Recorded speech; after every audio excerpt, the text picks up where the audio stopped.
acontecem situações onde elas são bastante desafiadoras e que começamos até a pensar, a duvidar ou a achar que Deus não tem mais nada conosco ou que é o nosso fim. Isso porque existem situações na vida fortes, como por exemplo a pessoa recebe um diagnóstico médico que não é nada agradável, a pessoa recebe, vamos dizer assim, a notícia de que um parente morreu, a pessoa, como diz, às vezes é obrigada a assinar um divórcio, a pessoa às vezes passa os anos e diz assim: orei tanto, busquei tanto, pedi tanto, clamei tanto, chorei tanto, jejuei tanto e nada aconteceu. Aí a pessoa começa a pensar e a dizer assim: chegou o meu fim, não tenho muito o que esperar, não tenho expectativa. Muitas pessoas estão dessa maneira, muitas até na flor da idade, como se diz, mas estão pensando assim. E eu digo que é péssimo pensar assim, porque além de o pensamento não definir a verdade, mas o pensamento negativo prejudica a nossa mentalidade, prejudica a alma, prejudica a fé, prejudica, vamos dizer, os dias de vida que às vezes vão se escoando igual a um punhado de água que a gente pegar com a mão e tentar segurar e ele vai começando a vazar pelos dedos, a vida assim, e a pessoa pensando desse jeito. Outros dizem assim: estou arruinada, tenho mais nada, perdi tudo. Pois bem, mas eu vou te mostrar na Bíblia que duas coisas são necessárias e que você as tem, aleluia, para que haja um recomeço de Deus na sua vida. A primeira coisa é você estar vivo. É você estar vivo. E a segunda coisa, aleluia, é o veredito do próprio Deus, o qual muitas vezes não bate nadinha com o nosso pensamento. Às vezes contradiz tudo que os seres humanos pensaram falar acerca de nós. Às vezes, como diz o Senhor, surpreende de uma maneira tão grande que a pessoa diz assim: mas eu nem esperava por isso, tá? Era mais fácil eu pensar em morrer do que chegar isso aqui. Pois é. Pois eu quero dizer que essa bênção do Senhor fazer um milagre, um sobrenatural na sua vida, porque você está na presença de Deus, o Senhor vai fazer. E você vai ver.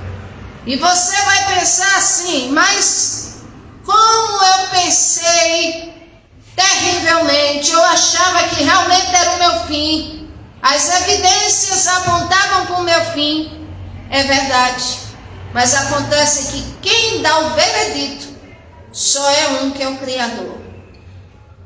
Quando nos lembramos da história de Jó, a Bíblia mostra que Satanás foi importunar o próprio Deus acerca de Satanás e dizer assim: olha, ele só te serve porque você abençoou ele muito.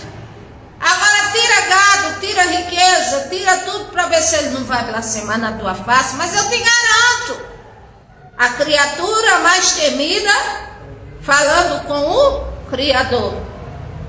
Mas o Criador é onisciente, onipotente e onipresente, e a criatura não é, por mais que tenha um poder. O Senhor permitiu que a criatura fosse ali e se inundasse. E quem lê a história de Jó já sabe. Jó começou a receber notícias terríveis, que não eram apenas hipóteses. Porque tem gente que já sofre nas hipóteses. Imagina quando acontece. Ao vivo e a cores, aí é que a pessoa sofre mesmo. E com Jó foi assim, ao vivo e a cores e vindo, como diz, cada um dá uma notícia, dizendo, olha, teus filhos estavam tudo festejando numa casa, tudo feliz. De repente veio um vento oriental, derrubou, matou tudo, acabou com eles tudo. Outro chegou dizendo assim, olha, o teu gado, tuas ovelhas, nós estávamos tomando conta, mas acontece que veio um bocado de malfeitor, de bandido, e pegou e feriu aos teus moços, e só eu escapei para te dar nova. Aí chegou outro e disse mais uma coisa, e chegou outro e disse mais outro. Quer dizer, não eram hipóteses, eram coisas verdadeiras. Abrindo um grifo aqui, eu quero dizer a você, não sofra com hipóteses. Mas se tiver de sofrer, que seja nos pés de Jesus, e se a coisa for verdadeira. E mesmo assim não perca a esperança, porque como eu já disse, o veredito final vem do Senhor. Já passou por muita coisa na sua vida. Ele ali, os amigos que diziam ser amigos, só tiveram misericórdia dele 7 dias. Como diz que era o passado luto, depois dos 7 dias, cada um vira um diabo humano. Cada um diz assim, é porque você pecou. Você está nessa aí, é porque você escondeu alguma coisa. É porque você encobriu seus filhos. É porque você, como diz, nunca se viu a Deus, porque antes você dobrava os joelhos, você orava, e agora você está precisando de oração, mas o que é isso? Então, o que aconteceu com você, Jó? E cada um que dissesse alguma coisa. Mas Deus estava vendo tudo. E a Bíblia mostra que o Senhor resolve falar com Jó lá no capítulo 38. No meio de um redemoinho, o Senhor fala com ele e diz, olha, fica sabendo que eu dou ordem aos raios, aos trovões. Eu criei o Leviatã, eu criei a terra, eu criei as estrelas, eu criei tudo. Tudo eu criei, Jó. E ali, como diz, mas ainda não tinha tirado Jó da provação, mas estava conscientizando a Jó de que ele tudo pode fazer. Eu não vou te dizer que Deus vai tirar você da provação hoje. Mas eu posso te garantir que, aleluia, se você continuar na presença de Deus, o teu dia chega. O dia da promessa chega. O dia da bênção chega. O dia da vitória chega. O dia de Deus te justificar chega. O dia de Deus fazer um milagre chega. O lado positivo, e você vai contar o testemunho e vai se alegrar, e vai dizer, como disse Jó no capítulo 42, versículo 2, bem sei que tudo podes, e nenhum dos teus desígnios, Senhor, pode ser impedido.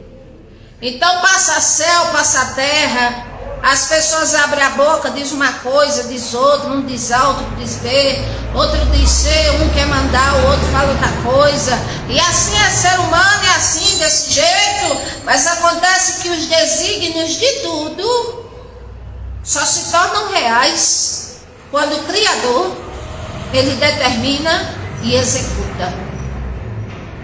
Porque até uma coisa premeditada e afirmada e dado o veredito do Criador, ele falou com Nínive e mandou Gênesis dizer, olha, 40 dias e Nínive será subvertida. Ou seja, o Senhor estava aqui, não estava brincando. O Senhor estava dando uma coisa que não era uma hipótese. O Senhor não estava falando uma coisa que não era, vamos dizer assim, um pensamento. Era uma coisa que iria acontecer. Agora deu o tempo, em 40 dias. Mas aí o que aconteceu? Aquele povo creu. Aquele povo jejuou, aquele povo buscou, aquele povo foi se convertendo do mau caminho, aquele povo creu, o rei creu, todo mundo creu, acreditou. E bom é quando a pessoa crê, sabe? Porque quando a pessoa não crê, morre mesmo. Então tem que crer, louvado seja o nome do Senhor. E ali, como diz, o veredito determinado por Deus, o Senhor suprimiu. Ou seja, ele cumpriu em outra época em Nínive, mas não com aquela geração que tinha reconhecido que só o Senhor é Deus. Então Jonas diz assim: Senhor, bem sei que tudo podes, e nenhum dos teus planos pode ser impedido. E o impedido também quer dizer subjugado, frustrado, também pode ser, vamos dizer, nada pode ser sobressaído, Senhor, a tua vontade, nada. E o Senhor diz aqui, e Jó diz aqui, glória a Deus, aleluia, que tudo, aleluia, tudo no Senhor, como diz, o Senhor abençoa, nada pode ser impedido. E ele diz: Senhor, escuta-me, versículo 4, pois eu falarei e te perguntarei e tu me ensinas, Senhor. Ah, se cada ser humano tivesse essa mentalidade, a vida era bem melhor e menos pior. Antes que acontecesse qualquer coisa na sua vida, ou você desse uma decisão muito importante, você pensasse e dissesse assim: Senhor, eu queria falar com o Senhor. É sobre essa questão, é sobre esse casamento, é sobre essa sociedade, que eu vou ter que entrar com 2 pessoas ou 3, é sobre esse tal emprego, é sobre isso, é sobre aquilo. Senhor, o Senhor está me escutando, eu te peço, me dá um sinal se é a tua vontade, se eu posso entrar, se está certo, se está tudo bom. Senhor, me ensina! E o Senhor ensina. De várias formas o Senhor nos ensina, nos mostrando, nos dando discernimento. Não vamos dizer assim, não vem invalidar a falta de paz, não. Se você sentir falta de paz numa coisa, é melhor que não faça. É melhor que fique quieto. Pare mais um pouco, ore mais um pouco, pense mais um pouco. Nada na inquietação serve. Então aqui, por isso que Jó diz: Senhor, escuta-me. Senhor, eu quero conversar mais com o Senhor. Eu quero relatar mais ao Senhor. Escuta-me, porque eu quero falar mesmo. E eu te perguntarei, e o Senhor, por favor, me ensine. Pronto. Uma boa coisa ele aprendeu. Ele disse assim: com o ouvir dos meus ouvidos, ouvi, mas agora meus olhos te veem. Ou seja, ele estava dizendo: Senhor, eu te servi, era verdade. Senhor, eu procurava a integridade, eu procurava assim andar na tua presença. É tudo verdade, Senhor, é verdade. Só que eu não tinha experiência assim com ao vivo o Senhor falando comigo, sabe? Eu não tinha experiência assim do que o Senhor fez, nem do que o Senhor está fazendo. Senhor, eu não tinha essa experiência, mas agora os meus olhos veem, e por isso os meus ouvidos ouvem, e por isso eu me arrependo, me abomino no Pai da cinza. Porque teve um momento em que Jó disse assim: diante de Deus eu sou como um príncipe. Eu posso aparecer, escrever até um livro e perguntar a ele qual foi a minha transgressão. Ele aberou ao orgulho. Está escrito. Mas ele, como diz, continuou crendo no Senhor. E a Bíblia mostra que depois que Jó fala essas coisas, nós vemos milagres na vida de Jó. Jó foi um homem que o diabo atacou até a saúde. Deixou ele no couro e no osso, porque ele disse que a pele dele pregava nos ossos. Então imagina a situação que ficou esse homem. Ele se coçava com carne de telha. A doença dele era maligna. Ou seja, quem olhasse dizia assim: cheira mal. Meu Deus, o que é que houve com esse homem? Só falta cavar o buraco e ele se enterrar. Não tem mais jeito para ele, vai morrer assim. Não. Mas só quem dá o veredito final é o próprio Deus. E aqui, qual é as bênçãos que vemos de Jó? que o Senhor deu a Jó. Em primeiro lugar, o Senhor entra de encontro com os amigos, que dizia ser amigos, entre aspas, mas a Bíblia diz que eram amigos de Jó, dizendo assim, versículo 7. Sucedeu, pois, que acabando o Senhor de dizer Jó aquelas palavras, o Senhor disse a Elifaz o temanita: a minha ira se acendeu contra ti e contra os teus 2 amigos, porque não disseste de mim o que era reto, como fez o meu servo Jó. Tomai, pois, 7 novilhos, 7 carneiros, e ide até o meu servo Jó, oferecei holocaustos por vós, e o vosso servo Jó orará por vós, porque deveras a ele, dele aceitarei, para que não vos trate conforme a vossa loucura, porque vós não falaste de mim o que era reto, como meu servo Jó. Ou seja, quem tem boca para abrir, não abre e não fala o que quer? Pois é. Mas quando o Todo-Poderoso diz assim, agora você vai prestar conta do que você falou. Aí foi o caso desses amigos de Jó aqui. Pegaram Jó igual como se fosse uma ilustração, como se fosse um ladrão na cruz. Pregou ele ali, cada um que dissesse uma coisa, cada um que detonasse, cada um que acusasse, cada um que apontasse, cada um que escarnecesse, cada um que dissesse, cada um que falasse, cada um que dissesse alguma coisa, cada um que dissesse assim, se arrependa, cada um que dissesse pecou, cada um que dissesse assim, isso e aquilo. Pois é! Mas a Bíblia diz, pelas nossas palavras seremos justificados ou condenados. Pois é, e o Senhor é tão bom que deu chance a esses aqui, para quê? Para eles verem a prosperidade que Deus tinha dado a Jó. Louvado seja o nome do Senhor. O Senhor não quis fulminar esses 3. O Senhor permitiu eles viverem, para eles verem, aleluia, a mudança de vida, o começo, o novo começo de Deus na vida de Jó. Mas isso assim, vão até ele, viu? E não percam tempo não, viu? E vão logo, viu? Para ele orar por vocês, porque dele eu vou receber oração. E vocês se virem logo, se não quiser que eu consuma vocês 3. E assim eles foram. E assim aqui diz, versículo 9. Então foram Elifaz o temanita, Bildade o suíta, Zofar o namanita, e ali fizeram como o Senhor lhes dissera. E o Senhor aceitou a face de Jó. Ou seja, o Senhor aceitou Jó se apresentar perante ele para interceder pelas 3 personagens ali. É assim. Aí depois disso, o que é que o Senhor fez? Glória ao nome do Senhor. Versículo 10. O Senhor Deus virou o cativeiro de Jó, quando ele orava pelos seus amigos. Ah, mas era minha amiga, me decepcionou. Era meu amigo, me decepcionou. Não quero nem ver. E às vezes está sendo uma tranca tão terrível na tua vida, porque Deus não quer que ninguém seja inimigo. Não quer dizer que é obrigado a estar andando de braço dado de novo. Não, mas também Deus não quer ninguém inimigo. Deus não quer também ninguém com ódio de ninguém. Deus não quer essas coisas, porque até diz que se tivermos parecido, somos privados da graça de Deus. Ninguém vê a salvação, é bem assim. Então aqui já tinha motivos para dizer assim, não vou orar por vocês não, porque vocês me apontaram, vocês me acusaram, vocês disseram, mas ele orou de bom grado. E sabe quando Deus se agrada? Quando a gente faz uma coisa para ele de bom grado. Se não for de bom grado, já vou logo dizendo, nem faça, fique na sua, porque o Senhor não se agrada.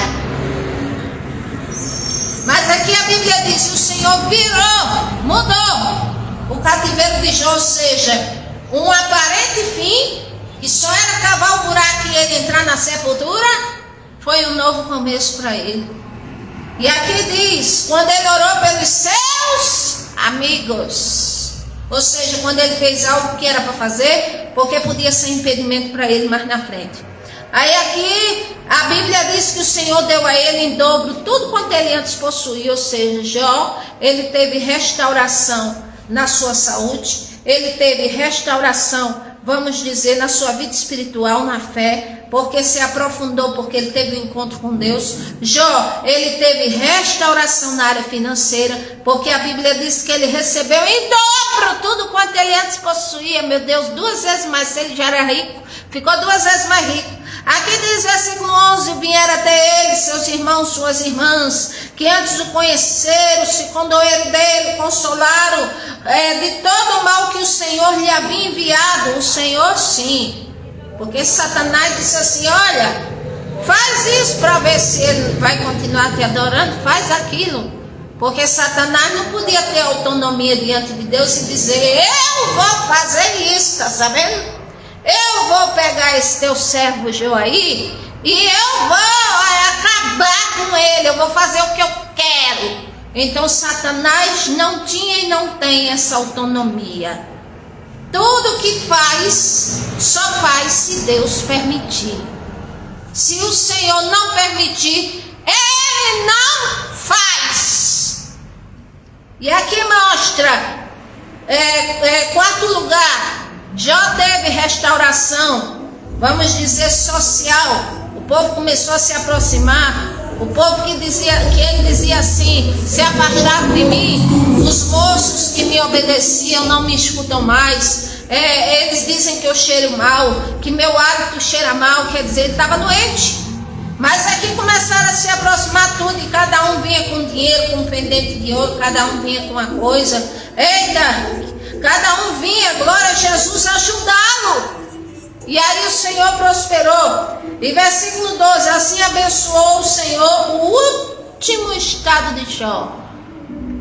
Ou seja, se ele achava que tinha vivido muito, ou quem lê a Bíblia vê que ele viveu muito, não se sabe a idade que ele tinha quando teve esses acontecimentos. Agora se sabe o seguinte, que depois desses acontecimentos, versículo 16, e depois disto, ou seja, de tudo isso, ele viveu mais 140 anos. Viu os filhos dos seus filhos até a quarta geração. 140 anos ele viveu a mais. Quem achava que não vivia mais nem 3 dias, nem 24 horas, nem uma semana, porque já estava assim, ó, ele estava um cadáver vivo, é a realidade. E com o que mais o Senhor restaurou a vida de Jó? Como diz, restaurou financeiramente, restaurou ele a sua reputação, restaurou socialmente, restaurou a sua fé, restaurou o que? A sua família, deu a ele outros 10 filhos e 3 filhas. Está escrito, versículo 13, glória a Deus, também teve 7 filhos e 3 filhas, melhor dizendo. O nome da primeira é Gemima, o da outra Késia e a terceira Queren-Rapuque. E a bênção de Deus era tão grande que naquela terra não tinha filha mais bonita do que a filha de Jó. Então tinha que ser, como diz, os pretendentes muito afortunados para ter as bênçãos que eram aquelas moças ali. Porque quando o Senhor abençoa, Ele abençoa em tudo. Louvado seja Deus. E assim, o homem que todos viam, e até ele mesmo, que, como diz, era um aparente fim, o fim dele se tornou em um novo começo. Então não se desespera se a coisa parece desandar e parece que é o fim, não. Se desespera não. Mas ora a Deus, esteja na presença de Deus e diga, Senhor, me ajude a entender, porque o teu fim aparentemente é um começo, é um novo começo que Deus quer dar na tua história. Vamos orar. Soberano Deus e Pai, na tua presença, eu te agradeço e te peço a tua bênção sobre nossas vidas. Seja o Senhor conosco, nos abençoa, nos fortalece e nos livra do mal. Em nome do Senhor Jesus. Amém e graças a Deus.